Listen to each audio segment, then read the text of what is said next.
There's a reason you started the startup. It was because you had a special idea. By extension, it can turn into something extremely valuable. Focus all of your creative energy on that. But the stuff that's not innovative about the fundamental of your company, it's often best just to not innovate at all. Backstory on law firms generally, they often are organized like feudal France because of an ethics rule where you can't be an owner or a partner in a law firm unless you're a lawyer. There's a million ways to die as a startup. Your VCs are going to be really, really helpful because they've worked with 10, 20, their portfolio. They've seen a bunch of stuff that's happened.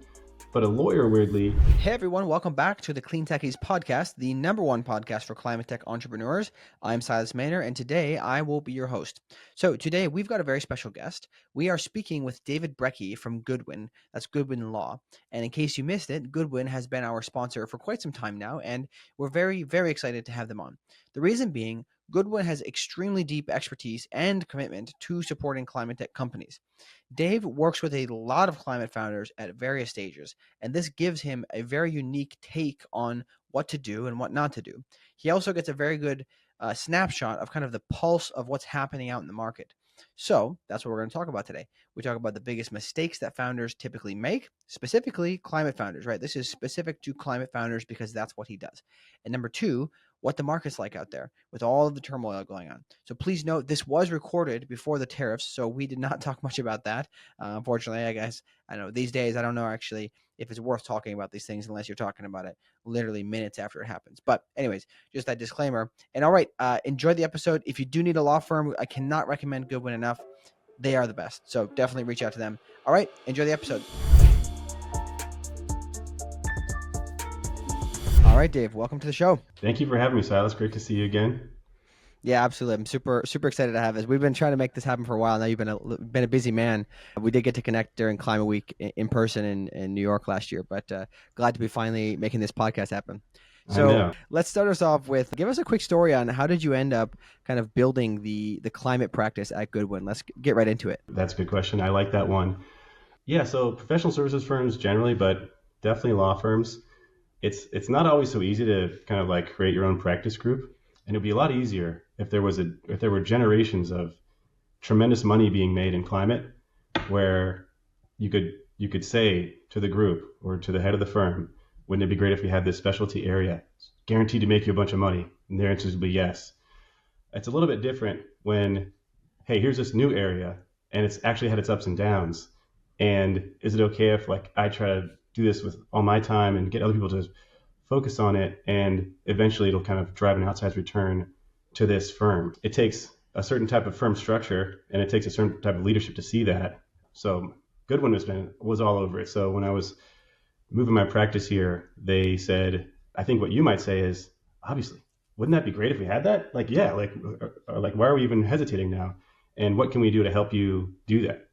So that's great. Backstory on law firms generally, they often are organized like feudal France because of an ethics rule where you can't be an owner or a partner in a law firm unless you're a lawyer, which means that anyone who's running a law firm, for the most part, doesn't really have a native business specialty.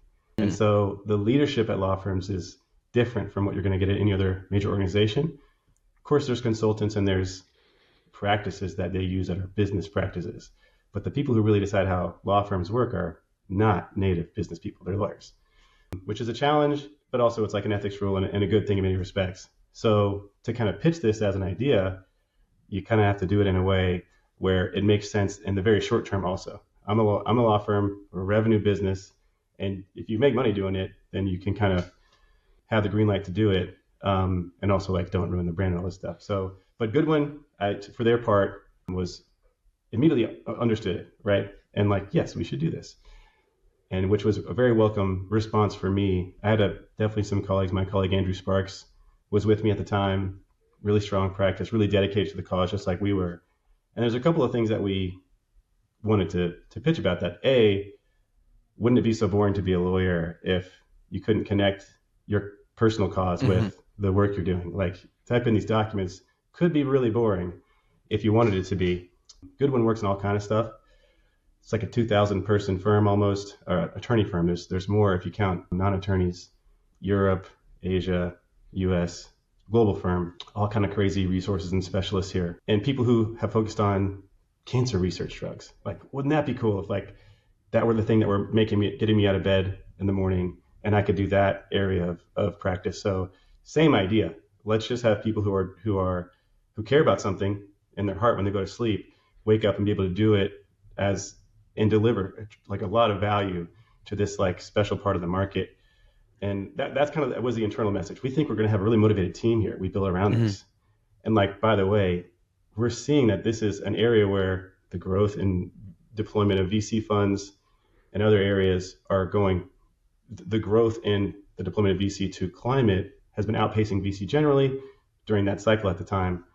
Obviously, now we've had some instability. I think it's still pretty strong relative to VC overall, but obviously it is a subset, so it's going to be more volatile than VC overall. But yeah, that was kind of the idea. They got it. And thankfully, we've had continued capital flowing into the area, which means that there's deals happening, which means that there's success stories in climate where now we have a new climate billionaire. And like now we have a business model that's premised on making money through creating valuable things in the world. Like, isn't that novel, right? If that's the model we can propagate, we're all going to be better off. And from my personal point of view, like, I wasn't really concerned if this is a good business proposition. I was just more concerned with, like, if we fail at that, if it's not a good business proposition, we're all kind of screwed anyway.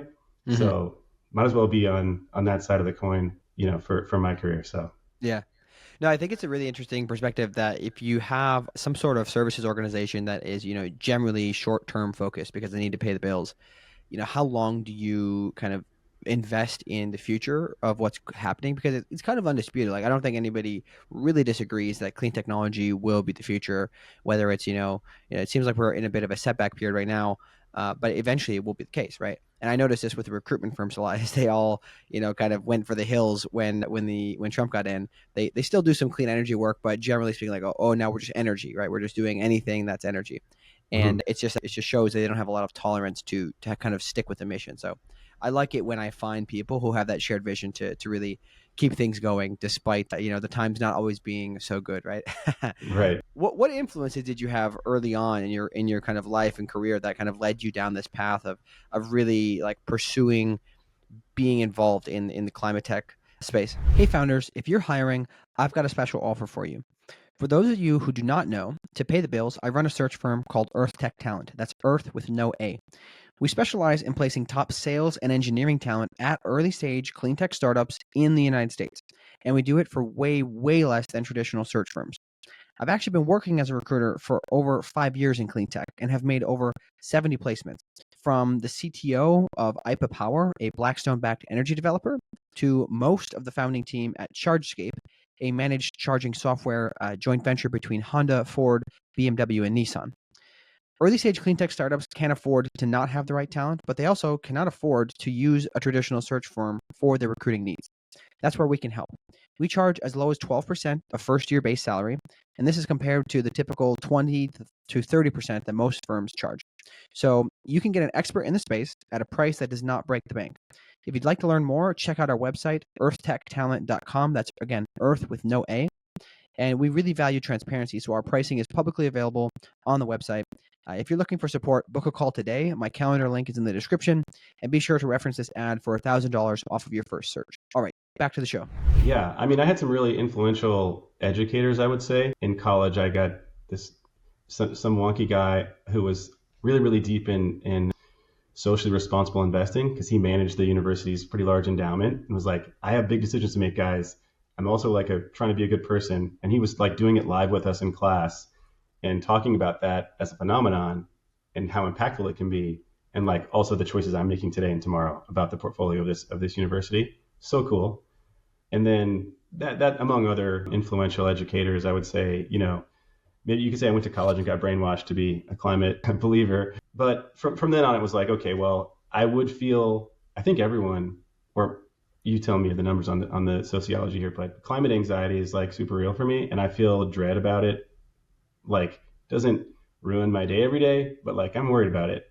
And to help me resolve that and feel like comfortable doing what I'm doing my day, I drive a car, I eat food that it has plastic packaging like unavoidably, and I can't like reconcile all that with what I wish the world were like. So for me to say my work is contributing to these solutions, kind of like indirectly, vicariously through these cool founders I work with and through these awesome investors that I work with, that helps me feel good, right? So that's what drew me. But I think going even further back, growing up in Texas and Houston on the Gulf Coast, I have an image in my mind. I can't actually tell you whether this is a genuine memory or an amalgamation in my mind of, if you drive down the Gulf Coast, there are, in one direction, some of the most ecologically important estuaries and like coastal bird migration landing zones and these wetlands, and like, you know, everything from,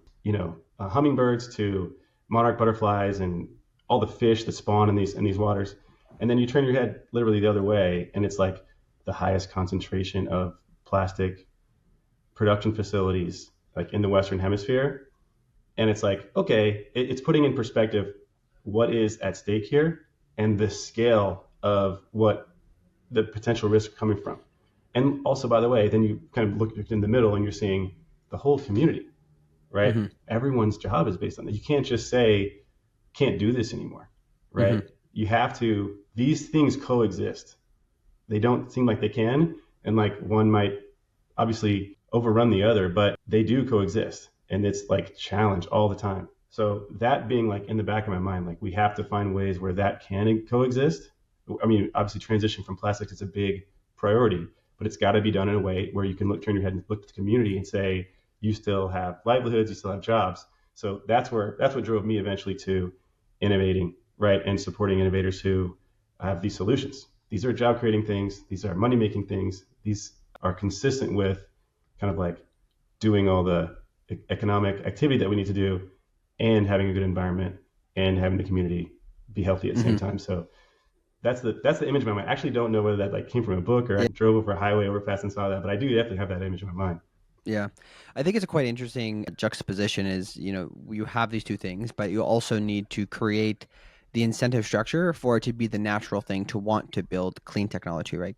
To keep the jobs, to keep people employed, to keep their families, fed, while still making a better world, which is why it's so important to focus on these innovations in the early stages that eventually lead to lots of job creation and just a whole new way of doing things, which is the kind of optimism that fuels me within this fight.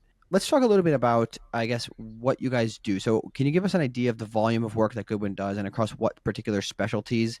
In particular, keep it relevant for the people who are working in climate, whether it's a fund or a founder. Yeah, sure. As I mentioned before, Goodwin is a very big firm. We have folks all around the world where there's different ranking systems that firms use, and like each firm tells its people that the ranking that gives them the number one spot is the true one.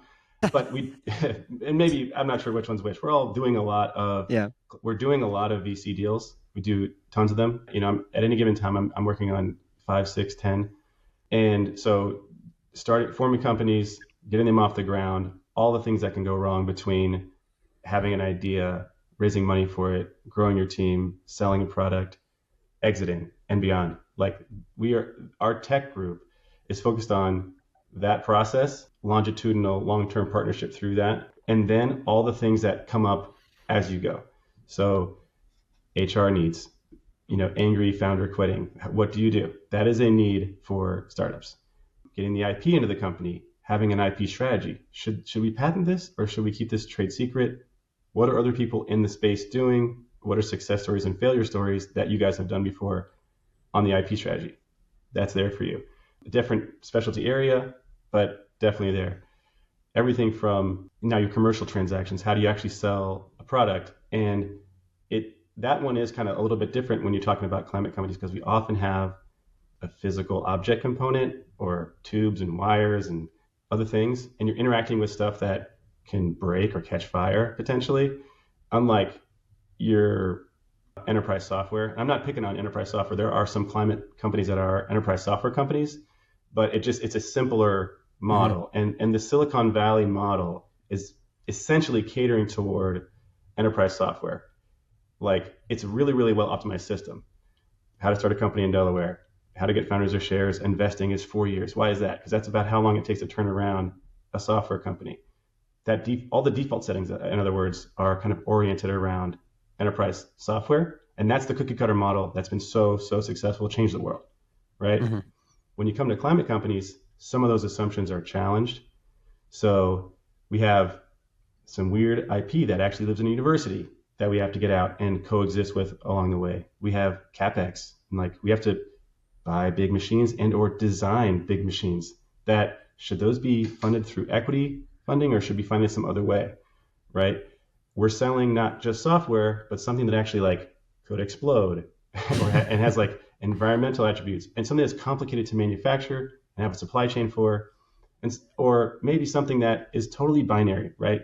If we don't nail the, for example, like nuclear fusion reaction, the company's not going to be valuable at all.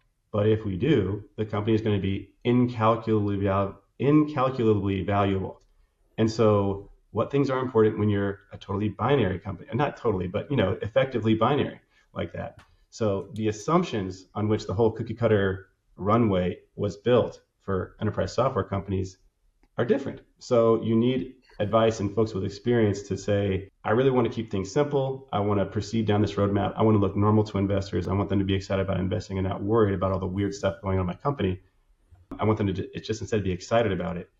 It's helpful to know what's normal, how is my startup challenging those assumptions, how are we responding to those in a way that's optimal for this roadmap we're going on.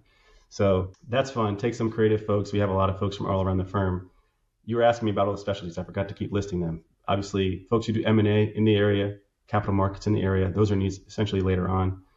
Definitely fund formation in the space. So just kind of, I talk about founders maybe like I identify as a founder guided, founder advisor, but that's probably 2/3 my time. And the other third is with investors and those same founders. So I work a lot with climate venture funds to do the exact opposite side of the same deal. Mm-hmm. And so that's also helpful too, to say like, I can talk to you when you're forming your company because I know exactly what the investor you're looking to get money from is going to require at that point.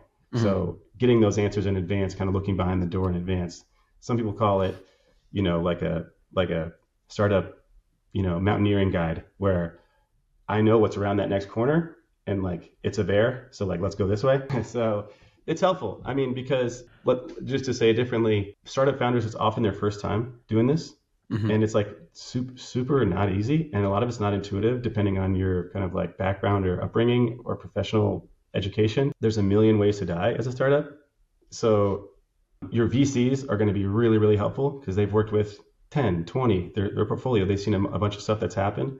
But a lawyer, weirdly, even though you don't think of them as a business advisor, you probably should because they've actually worked with 10 times, maybe 100 times more startups, right? I helped on this transaction. It's kind of like a snapshot or maybe less deeply involved in every one, but I've seen this thing go wrong and I've seen that thing go wrong and I saw how it was avoided, saw how it was resolved. And so it's really fun to kind of get that relationship with the founder. I haven't managed a bunch of startups myself. Kind of like working at a law firm is in a sense like very not entrepreneurial, which is kind of funny because the service is to identify and empathize with all these founders who have like totally dedicated their whole life to this one big risky thing and all the pressures on them. But it actually works really well because I'm in this position where I've seen and touched a lot of people who've been in a similar situation and can also have like friends in the firm who I can just call and be like, what happened when this happened? What do we do here? And I can usually get that feedback right away. And that's frankly the valuable thing. That's how you make it not boring is helping someone with their life dream actually get there and not just pushing the paper is obviously important and you got to get that right. It's table stakes. But the part that's rewarding is like, hey, my friend Silas, I remember when this was just a gleam in his eye and now look at him.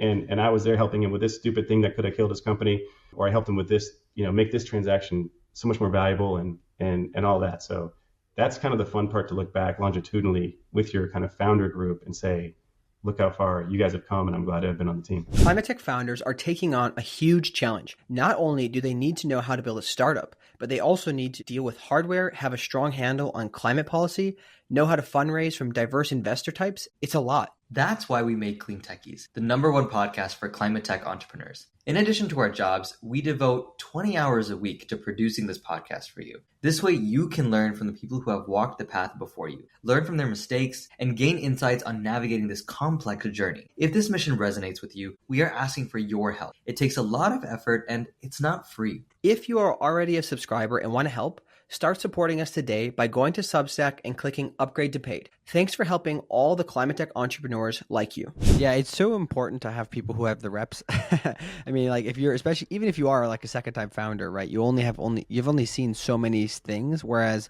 maybe you have seen problems and you might be biased to solve for those specific problems. That doesn't mean you're not going to see other problems, right?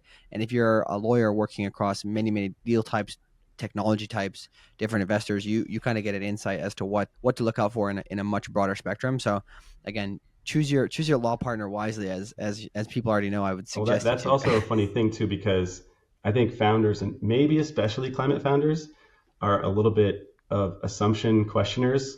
So any lawyer can tell you what is the cookie cutter way to go about doing this, and I can tell you how to drive the car on the road to the destination. But a lot of times it's important for founders, people with that mentality, to be like, why? Like I started this company challenging assumptions, and now you're telling me that there's a cookie cutter way to do something. Why am I doing it like that? Yeah. Like, no. So to be able to kind of take off the lawyer hat, and just put on the like lowercase a advising hat, right? And say, here's the place where you want to be really special, and here's the place where you want to be boring as you can. And also, by the way, having an open mind, because they might say, oh, actually, no, I want to be weird in this way because of XYZ super valuable priority that I have. And you say, oh, yes, let's change and do it that way now. So you have to have an open mind, and you have to be flexible in doing that and willing to tweak the adjustments as you go, just like the founders did. So climate founders often don't come also from this pipeline, right? I'm not picking on Stanford, but Stanford, people graduate from Stanford and they know how to run a startup, seems like half the time. And it's like a huge advantage. But then you have people who are doing climate stuff and they spent their last 8 years in a chemistry lab, right? And not following Jason Calacanis's podcast, and they didn't have that education. So you do start from a different place, and you have to meet people where they're at. And again, if the technology is going to work, there's a path. So you got to help people where they're at and go all the way through it. Yeah, absolutely. So speaking of, seeing a lot of deal flow and working on a lot of different things, I guess, can you tell us what is the vibe out there right now? What are we seeing as, Trump has come in and there's many changes, and kind of it's pretty certain that there's a lot of anti-climate, or, we're going to actually kind of punish the clean technology people. What are you seeing on your side? Everyone's asking that question. I've seen that a lot. What's going to happen now? And where will there be kind of acute pain? Where will there be a generalized headwind? And I think, it's really hard to say that. We might I think we might wait a quarter and look at some SVB or Pitchfork report about that. My guess is it's going to be mixed. It's going to be obviously, I don't think there's going to be this huge, tremendous tailwind for climate VC.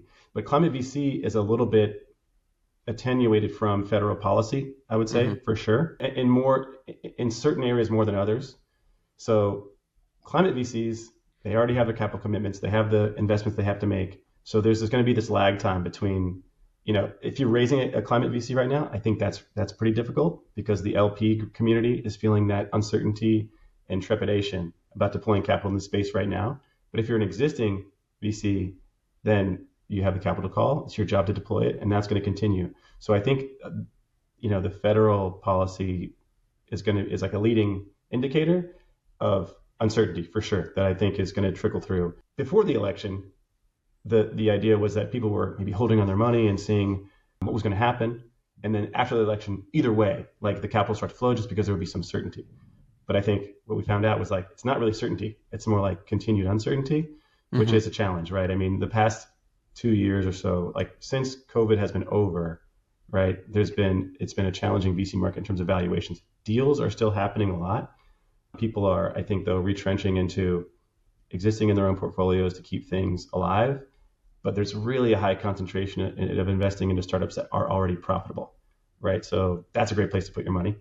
You're taking a lot less risk there. And those companies are just demanding whatever terms they want. No, there's no valuation challenges for profitable startups. For example, though, a space like a company that relies on carbon trading, right? I think they were all hoping to see some kind of shift from voluntary to mandatory in the US, right? And standardization of rules so that everyone can build this market and start transacting here in a scalable way, right? I think the confidence level of that happening anytime soon is like not really there, but there is still optimism that there are customers for carbon solutions, right? That, again, probably not improved prospects relative to before the election, but I don't think anyone's saying, oh, people have forgotten about carbon, right? I think that's still there. Anecdotally, I have seen a corporate VC commit to funding a round and leading a round, like before the election, knowing that there was uncertainty about how the election would go, and then a week later saying, oh no, we're not doing this remotely anymore. We're doing a totally different, like we're not investing in climate anymore because of the election. It was like, oh, thank you for telling us that. That's feedback. So anecdotal. So I think that, but it's probably not isolated. So yeah, as you know, some of these bigger companies, especially corporates, with their interest in climate is a blend of strategic business, but also kind of PR. So and brand. So people who feel like that there's still brand value, some people have probably felt that the brand value of investing in climate or adopting climate solutions is less now, right? So that's going to trickle through in a few ways. But I think there's still a lot of people. Again, I mean, we can look at a industry report on this, and for me, it's anecdotal. There's still activity. It's not like every carbon credit company is dead. I don't think that. I think it's still growing. But you do have people who are no longer participating, at least for now. Yeah, there's definitely, I think it's the signals being sent from the administration are, don't necessarily include these things in your public objectives because we're not exactly favorable to it. That's the thing that I was really disheartened by so far, is that I thought they would at least say, hey, you know what, if you want to do clean tech, that's fine, go do your thing. But now it's kind of even gone the opposite way. Instead of just being neutral, it's quite negative, which is a little disheartening. Yeah, the thing that I have been, I mean, that my practice to the firm was premised on is like, guys, the whole thing only works if there are climate startups that are profitable, making money, right? None of this works. We can't get 40 gigatons or 50 gigatons out of the air on a discount investment. That doesn't scale. Like there is philanthropy, there is grants, but like those aren't going to translate into 40, 50 gigatons. Like what are we talking about? We need scalable solutions, and that means profitable solutions. So if you were a climate startup, even before this phase or the prior phases, there was a sensitivity to saying, oh, we're an impact company, right? Because that sometimes can connote this is not going to get you investment returns. This is going to be a passion investment, and which is a category and an important category. I'm not disparaging it at all. But again, scale deployment of capital, at least as far as I've always understood, is going to need market returns. So like that's great. The thing that I think is unfortunate about the current view on that is that it actually does affect demand to some level. Like we're telling corporates, don't put it in your disclosures, meaning they're not going to actually procure something like carbon credits. I pick on that one because that's the voluntary market there, right? So people can easily opt in or out, and it's highly affected by federal policy. But things like advanced materials, things like increased efficiency, things like cool new batteries that can do things it couldn't do before, solar is profitable. Like these other areas, like federal policy isn't going to directly impact those as much because they create new value that is already profitable and can integrate into existing business models. So whereas a carbon credit is like, already we were struggling with credibility, already we were struggling with how does the transaction work, what are the rules for that, and like all of that was already a big challenge. So yeah, there are certain headwinds, but I do think there are going to be areas of success for sure. I mean, there are. So mixed feelings about the recent kind of like impact, but I'm not a doomsdayer, at least at the climate VC level. If you were talking to somebody who's later stage or like maybe public acquisitions or something like that, then that might be closer to sentiment on that side. But I think there's still founders creating cool new stuff that creates a lot of value. So like then I'm excited. Yeah. Do you see any, I mean, this can be anecdotally as well, but do you see anybody rebranding to try to kind of take climate or clean tech out of their titling and just kind of focus on energy resiliency or whatnot? Yes. Yeah. Okay. And so it might have said, I think people are already sensitive to ESG and like, hey, we're the E of ESG. Like, no, they weren't doing that already because that was already like just a political thing. So they were already saying, carbon instead of ESG. But now it's like, we're efficiency, right? And that means savings, right? And that's what we're pitching. So yes, and in fact, I've seen a VC say to a startup, change your deck so that it's more about this and that, and like I'm investing you either way, but like target investors are reacting to these things and not those ones. So like reorient yourself, same product, feel the same way in your heart, but to get capital deployed and to get these next few milestones, this is a more effective pitch. So Okay. it's weird, but I think the good thing about climate tech startups writ large is that it sounds really dumb to say, but like they're creating valuable things. We're not creating little things that have just like this like ephemeral we're creating real things that enable cool capabilities or cheaper same capabilities, and that's just valuable. That's valuable creation of stuff. So you can brand that. That means there's a way to sell it. So yeah, exactly. And then what about, do you see more frequent participation of non-climate specific VCs in deals? Is that kind of changed recently, or is it staying roughly the same? That's a good question. If you asked me that a few years ago, that was happening. That was a big trend. So there was kind of, I think, the climate startup funding history, if you will, and I'm not going to get this in the same way if I had a ton of data, but based on kind of what I've seen, there were these early adopter VCs, but there was like a heavy family office component because they just have a different thesis, right? I'm investing also for my children's future, also because I'm not responsible to other LPs, my money, and I think this is really cool. And then after that, there was a kind of a really dramatic growth in climate CVCs, right? Because folks saw it as, again, tremendous brand value, potentially a lot of strategic support, and also early access to cool disruptive technologies. Instead of being disrupted, you can kind of definitely have lead time in terms of how the disruption is going to go, if not access to that technology and like a total head start and incorporating it into your operations. That did happen, tremendous number, and it was like energy companies, grid companies, but also manufacturing companies, also logistics companies, all types. And so it did kind of explode where they weren't necessarily climate VCs, but they were corporate VCs from companies with a big environmental kind of like branding exposure or an operational exposure, right? Price of fuel, logistics or other things too. Real estate CVCs also incorporating that into built environment.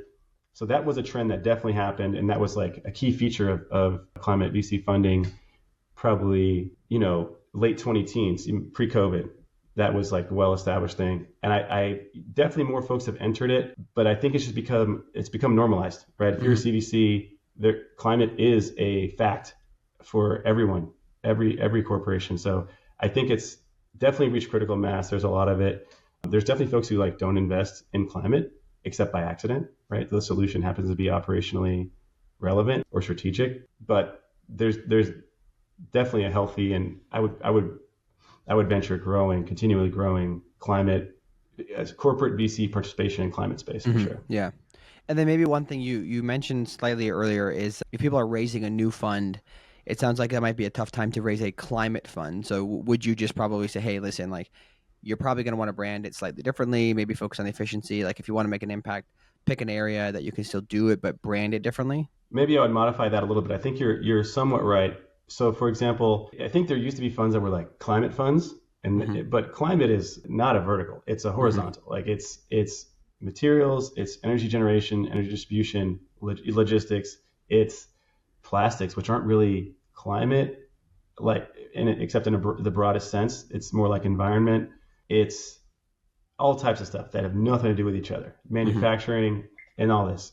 So it's not a vertical, it's a horizontal. And so to pitch a climate fund, to me, the fact that that was a thing was an indication that it was an immature space, right? And also, by the way, I'm a climate VC lawyer and startup lawyer, meaning that there's been no specialization within, right? Which is a sign that this market is not yet matured. The thing that I'm seeing in newer funds is we're going to create a really cool thesis within climate, right? We're talking about short-term gases. We're talking about logistics. We're talking about innovating on the factory floor and all these. So we have this niche. So instead of saying, hey, we're exposed to public sentiment or federal policy about climate in general, we're not. right? We're investing in solutions that if you look in the future, 5, 10 years, everyone knows the factory floor is going to be a lot smarter, right? Mm-hmm. That's nothing to do with anything with federal policy or with public sentiment at all, right? So if that makes sense. So the specialization, which I think is kind of like the second wave of capital, we're seeing, you know, more tighter theses in climate that to me I think is a good thing, right? Yeah. A lot of times you'll call, you know, all these VCs and you have this really unique. It's kind of the tension between I have this unique, innovative thing and no one knows how to evaluate it, right? Because I'm a climate investor, but you know I'm a generalist. I never heard of this. I don't know how to evaluate this new solution. So I think you're seeing more specialization as folks go from fund 1 to fund 2, Yeah. and new folks come in, and that's where the daylight is to focus and go deep in narrower areas within climate. That's one thing I've been kind of preaching about on the pod for a while. Is I think that if my assumption was that if Trump got in, this is, you know, pre-election, that we would see the terminology change and they would go to kind of, they would find ways to be very, very on the surface nonpartisan in the way they brand things. And again, you know, climate isn't partisan, but it's become partisan. So if you find a way to brand things like, you know, we're just working on, you know, industrial manufacturing efficiency, like that's what we're doing.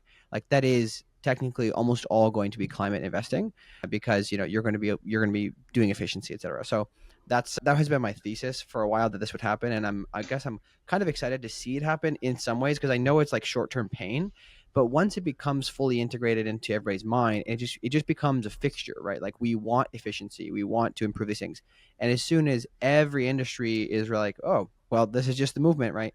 They're all going to be pursuing ways to implement it. I think the sales process will be faster for these companies in this space, and we'll actually see more people come into it.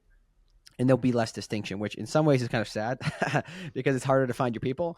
But at the same time, it's good that we just bring more people into the pool. So I do appreciate that perspective there. Let's talk about we've talked about this a little bit before, kind of offline, but you've seen a lot of core mistakes. I think there's kind of 3 big things that you've brought up to me in the past.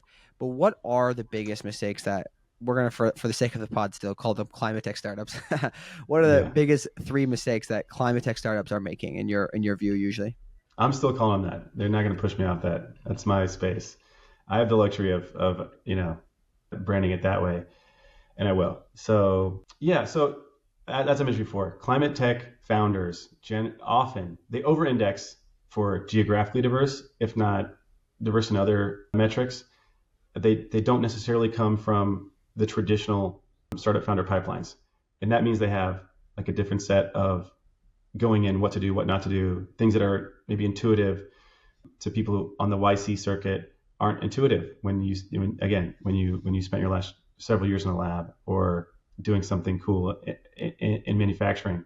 So it does call out and raise more of these mistakes you normally see. And I definitely 3 buckets are being what I call short-term scrappy or short-sighted scrappy, where every founder is supposed to be so scrappy, and you bootstrap as much as you can. In software, you might be able to just raise after you've made a working product. Like you can bootstrap an MVP. You cannot bootstrap an MVP in advanced materials. You can't bootstrap an MVP for like advanced logistics. It has to be tested. It has to be built. It has to be deployed for it to work. You can't just say this is going to work like you can for software.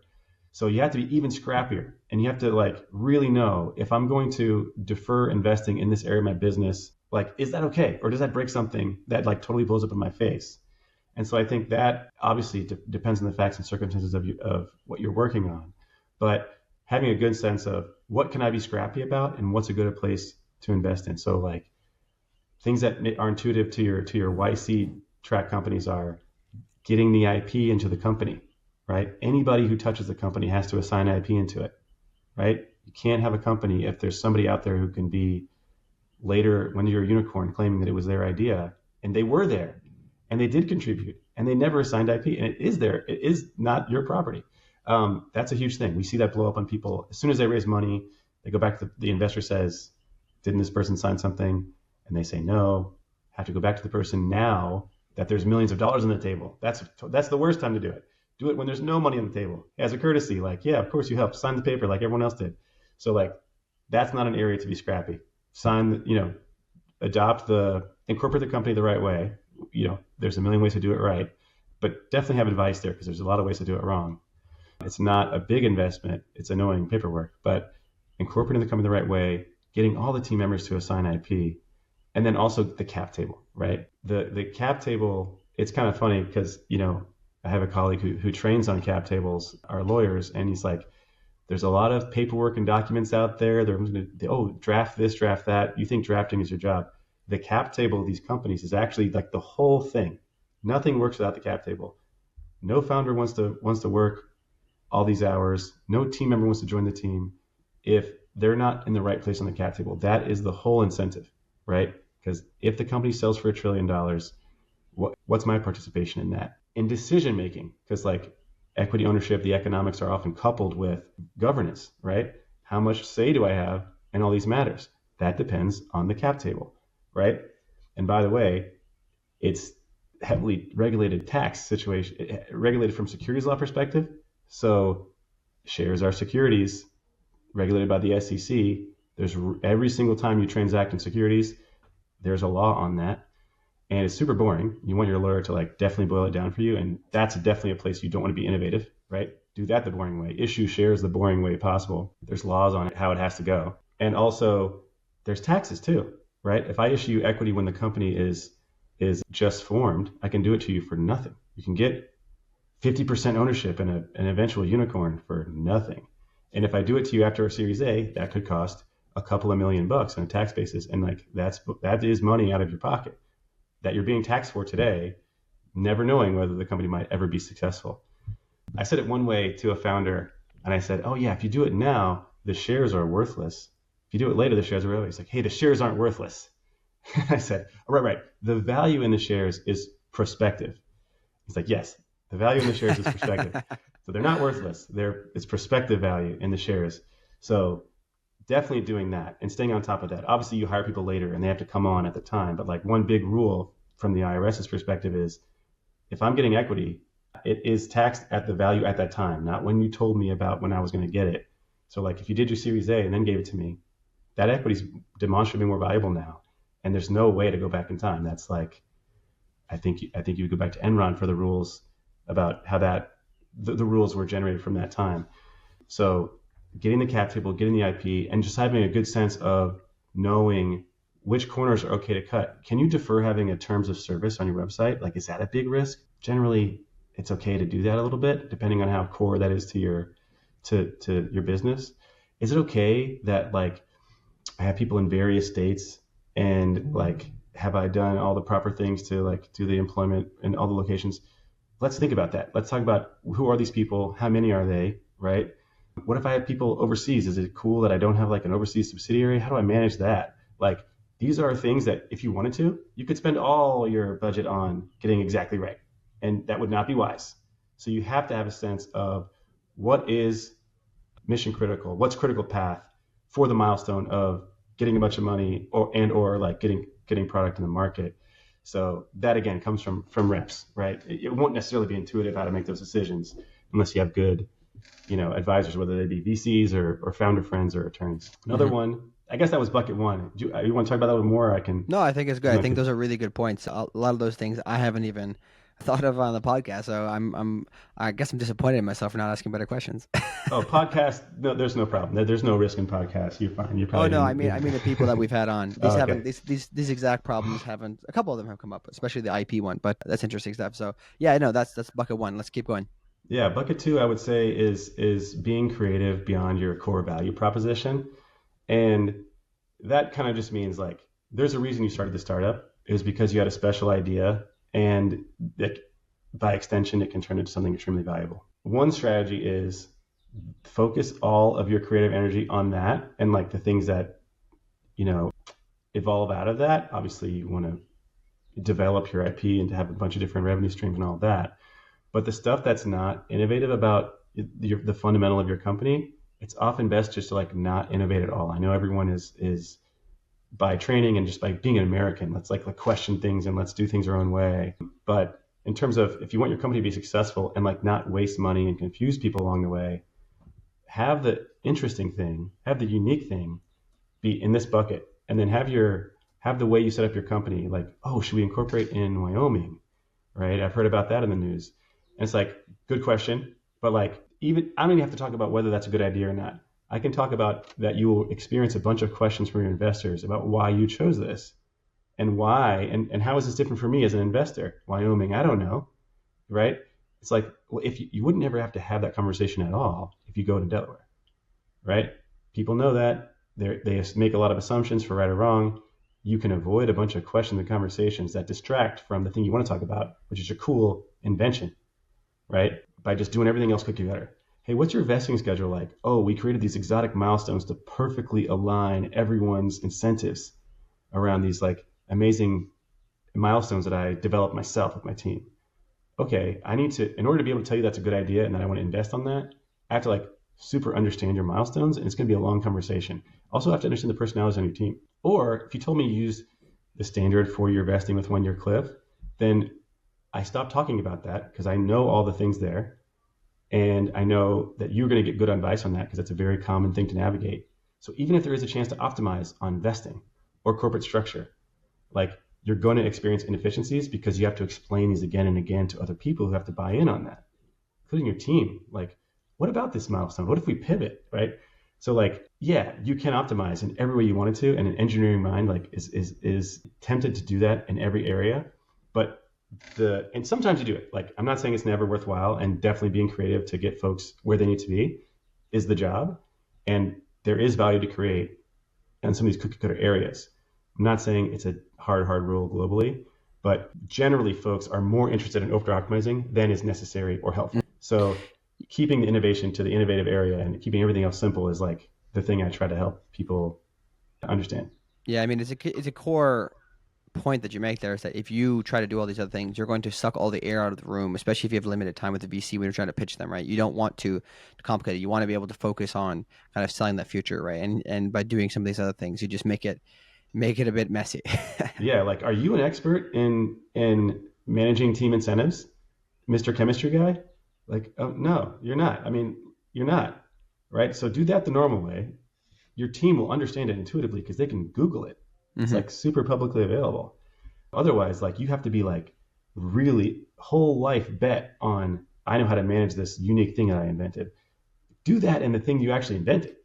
So yeah, that's one tendency we often help folks go away from. And yeah, a lot of wasted, late nights for people who are understanding like, oh no, I made this exotic, unique structure and now I have to undo it because my investor said just make it simple. I'm like, oh yeah, I would have said the same thing when we first started, but yeah. This is why it's important to get help at the very beginning, right?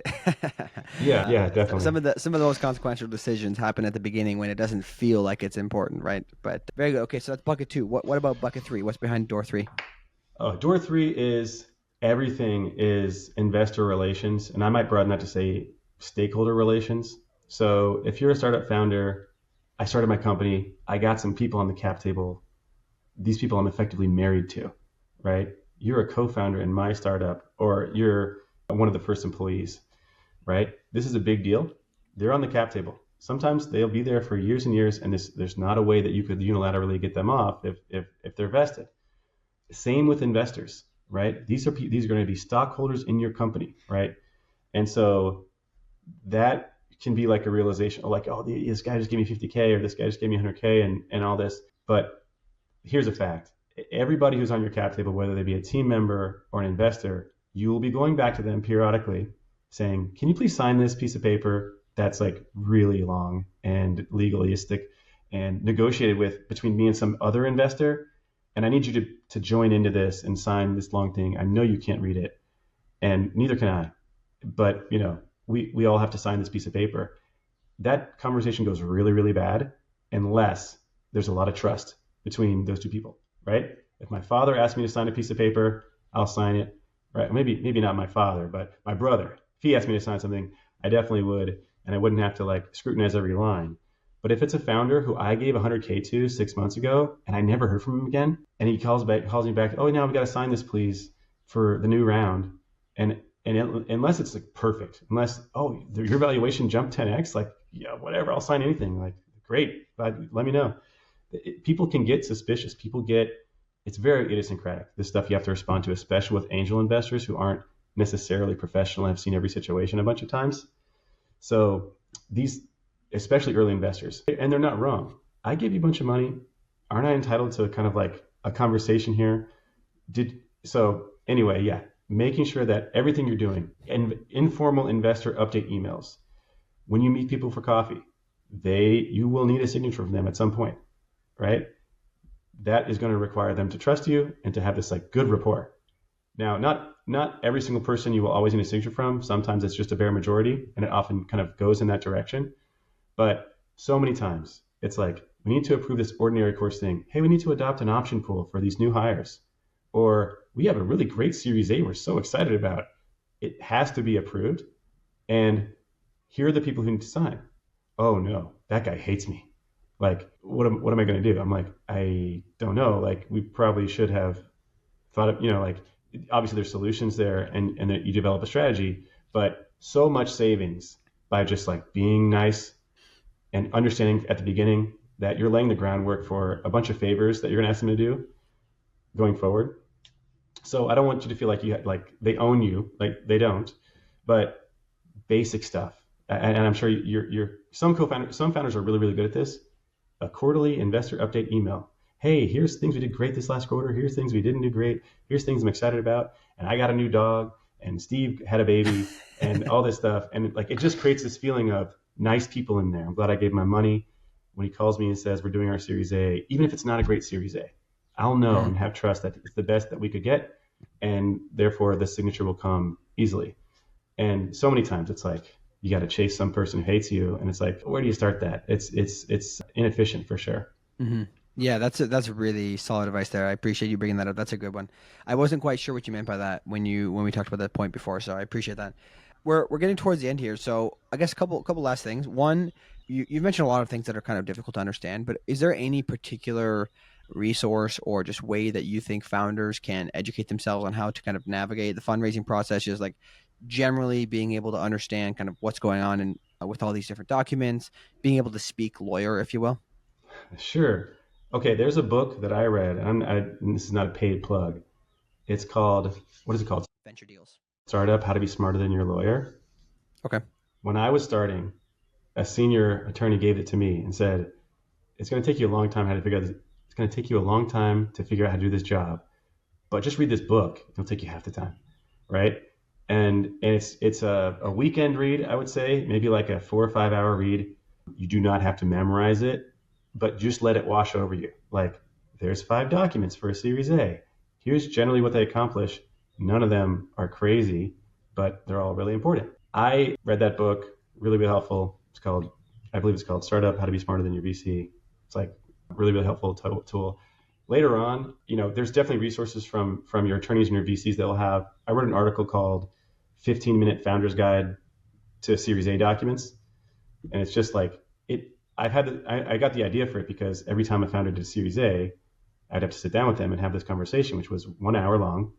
And I would explain to them document by document, generally what this is trying to accomplish and the 2-3 things in each that investors are going to ask you for that you're going to want to negotiate. These are the important ones. These are the ones that don't even worry about it and that are standard. So like, I wrote an article called 15 Minutes Founder's Guide to Series A Documents that, is like the conversation I had with founders every time they get a term sheet. And so I found myself repeating myself. And so let's write it down and make a resource out of it. Stuff like that's out there. There's obviously these accelerator programs, which are some are stronger at that than others. Some are stronger with commercial relationships or product development, but definitely super important transaction. I mean, your Series A or your fundraising, even if it's pre-Series A or seed or whatever, I kind of use that term generally. Your first funding and your second funding are like maybe the biggest transactions of your life. Like, and we want to, and so it's like the big new area for you in a learning mindset. Like, this is important to me and everyone I care about and my children. And like, you got to dedicate time to thinking about that. And that means having some, your mountaineering guide there with you, whoever it might be, lawyer or VC or co-founder friend. So definitely getting advice and someone with reps on that. That's what I would say. There's resources out there, but like how to choose which, have friends who know. Yeah. Got it. No, that's really helpful. I think it'll be good research for people. And I guess to wrap things up, are there any, I guess, other things you want to bring up, or any call to action or final offer that you would give to people? Yeah, I guess. Great. Thanks for asking that. Now I'm thinking on the spot. So I think that the call to action is, the thing that I did that I'm so happy that I did, as I got advice from a senior partner when I was really junior, and he had a really nice, enviable practice, and I was on his team. I'm looking up to this guy, and I was like, so how do you go about getting a bunch of new clients all the time, doing this business development stuff? And to me, I'm thinking like sales, awkwardness, pitchy. Like, I'm not trying to do that. It's not my style. And he was like, no, I just talk about the things I'm interested in. And cool, like regenerative agriculture idea. Like, boy, I bet you I could help you with that, right? And then you're just kind of like, not only are you gravitating towards things you care about, but you're genuinely putting yourself in proximity of things that you are motivated to contribute to. You're going to do a better job. And now you have genuine connections with people, right? And that snowballs. So it was kind of funny. I was like, you prepare to pitch clients, and like you get a bunch of materials together. He's like, no, dude, don't prepare. Be yourself, bring yourself, and like just talk about the things you care about. And then in your career, in your life, you'll end up in proximity to those things with an opportunity to contribute. Right? And I was like, whoa, that's really authentic and straightforward, and I can do that. I was dreading him saying something about like, preparing special materials and being aggressive or something. But no, it was great. So I think everyone can do that a little bit, right? Whether you're at a big company or whether you're starting up, just making sure everyone knows here's an opportunity. The person I talked to last time who was excited about this was you, right? That's my BD strategy. Like, I care about it, right? And I actually focus on it, and I try to bring extra value to it. So when people think of an opportunity that's relevant to me, they end up calling me. I think everyone could probably do that a little bit, whether it be climate or anything else. So yeah, no, I think it's really good advice. I was actually just telling one of my friends who he was trying to do some business development for his software he's building, not climate related, but he was dreading the pitching process. I was like, it's not a pitching. You just go and see what they need, and if you like understand what they need, and then it's easy to tell them what you're working on, because like, hey, I can clearly help you with this.